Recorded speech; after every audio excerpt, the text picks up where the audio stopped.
여러분, 지금까지 열심히 하셨습니다. 너무 고맙습니다. 저는 진짜 고맙다는 말씀을 드립니다. 작년에 60개 등록이 된 것이 이제 올해 와가지고 그 부단한 노력 아래 1000개소가 넘었다는 것은 누가 봐도 대단하다. 그런데 앞으로 저는 여기에서 쉬지 않을 겁니다. 앞으로 더 추진할 겁니다. 단계적 의무도 아까 제가 말씀드렸습니다. 내년도 11월 말까지 1671개소를 더 추가하겠습니다. 이건 의무입니다. 그런데 자율 품목이 업소가 더 많을 겁니다. 여러분 아시죠? 우리나라의 식품 제조업소가 총 26,000개라는 것. 그리고 기타 판매업소가 상당히 많다는 것. 내년에 500제곱미터 대상이죠. 1565개소가 제일 많은 거죠. 10억 이상이 되는 것은 그렇게 많지를 않아요. 제조의 건식에 52, 수입의 건강기능식품에 48. 그런데 제조 판매업소가 1565입니다. 반드시 등록해야 됩니다. 안 하면 아까 제가 말씀드렸죠. 그건 문제가 나오는 겁니다. 자, 내년도에는 더욱더 우리가 할 일을 갖다 가지고 이익이 되는 이 업종을 이 제도를 왜 도입을 안 하려고 하는지 저는 간단한데 말씀을 드리고요. 일단 이 말씀을 반드시 이행을 하도록 하겠습니다. 그 다음에 식품 이력 추적 관리 시스템. 많은 분들이 제보고 이 이야기를 했습니다. 미국에서, 일본에서, 유럽에서, 중국에서 원료가 오는데 그거에 대한 이력은 왜 관리를 안 합니까? 제 관리합니다. 반드시 할 겁니다. 누구하고? 수입하는 분들하고. 원료를 생산하는 축산농가, 그리고 일반 농가, 그리고 양식하는 농가하고 연계 추진할 겁니다. 이제는 농축산식품부와 해양수산부가 식품의약품안전처의 식품안전컨트롤타워라는 식품안전처의 역할에 동참을 하기 시작했어요. 정부 간 협력이 일어나고 있습니다. 누구를 위하여? 우리 국민과 소비자를 위해서 하는 겁니다. 공무원의 역할이 그게 아니겠습니까? 그래서 연계 추진을 하고 있다는 점도 말씀드리고요. 그 밑에 보면 아주 참 재밌는 게 있습니다. 이 로고가 다 틀려요. 이 로고도 통합할 겁니다. 우리 소비자 국민들이 혼돈을 일으키는 내용은 안 된다. 우리 국무조정실에서 이렇게 지금 이것도 하고 있습니다. 식품 이력 관리 제도의 활성화를 위해서 내년도에 또 지금 현재 전문 교육장도 운영을 하고 인터넷 강의도 하고요. 컨설팅 교육 공부도 이렇게 계속 늘리 나갈 거고요. 잘 모르는 분들한테 가르쳐 주는 겁니다. 가이드라인도 만드는 거고요. 그 다음에 등록업체 인센티브를 추진한다는 것이 중요한 게 아니십니까? 여러분, 아까 5배, 6배 편익 분석이 나왔죠? 그게 굴하지 않습니까? 엄청난 이익을 보고 있는데, 그러나 정부는 또 식품 이력 추진 등록을 하신 분들한테 또 이익을 드릴 겁니다. 지금 협의 중에 있습니다. 이력 추적 관리제도 참여업체에 대해서 군과 학교에 급식 가점을 부여하겠다. 중요한 이야기죠, 여러분. 그 다음에 AJCCP 평가 시에 항목 있는 항목이 있습니다. 회사에 평가할 때 이력 추적 횟수 프로그램이 있어요. 그걸 갖다가 인정을 해주겠다. 이걸 등록을 하게 되면은 그러면 2마리 토끼를 갖다 잡는다는 겁니다. 정부 입장에서는.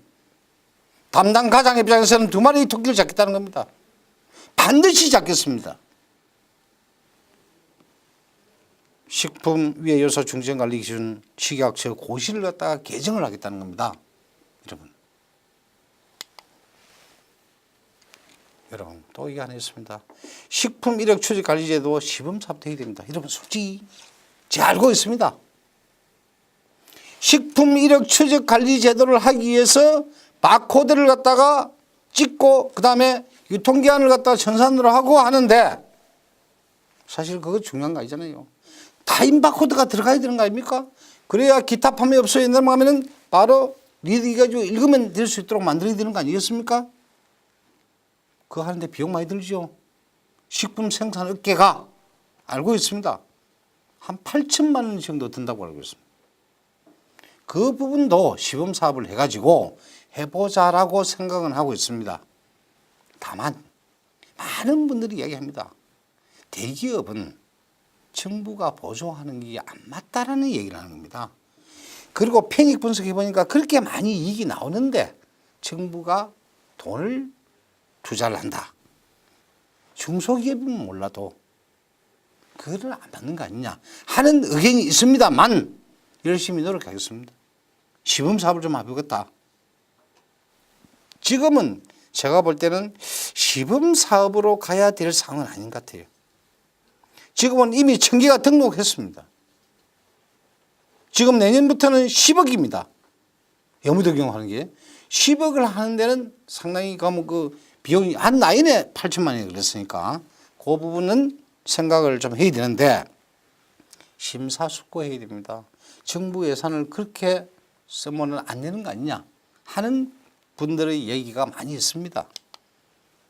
자, 이렇게 되면은 대한민국의 식품 1억의 모습은 어떻게 변할까요? 상당히 많은 변화가 있을 겁니다. 여러분, 제가 지금까지 말씀드린 내용은 1억 추적의 기본 방향, 등록 방법, 법적 행정처분 방법, 그 다음에 얻어지는 이익, 그 다음에 우리가 지금까지 계획을 수립해 가지고 운영하고 있는 내용, 그리고 우리 식품업계에서 열심히 한 내용에 따라 등록이 1000개소 이상이 되었다는 점, 정부는 농축산식품부와 해양수산부와 컨트롤 타워 역할을 하는 식품의약품안전처가 협력하여 해법을 잘 하고 있다고 말씀드렸습니다. 만약 이 내용이 그대로 계속 지켜져 나간다면 앞으로 대한민국의 식품 1억 추적의 모습은 어떻게 변할까요? 지금 상당히 많은 관심을 가지고 있습니다.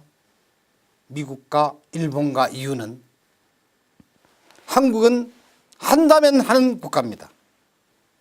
마찬가지 식품 1억 추적 시스템도 세계에서 1등이 될 겁니다. 맞죠? 여러분 들어보셨죠? 여러분들은 다 아시잖아요. 외국의 시스템을.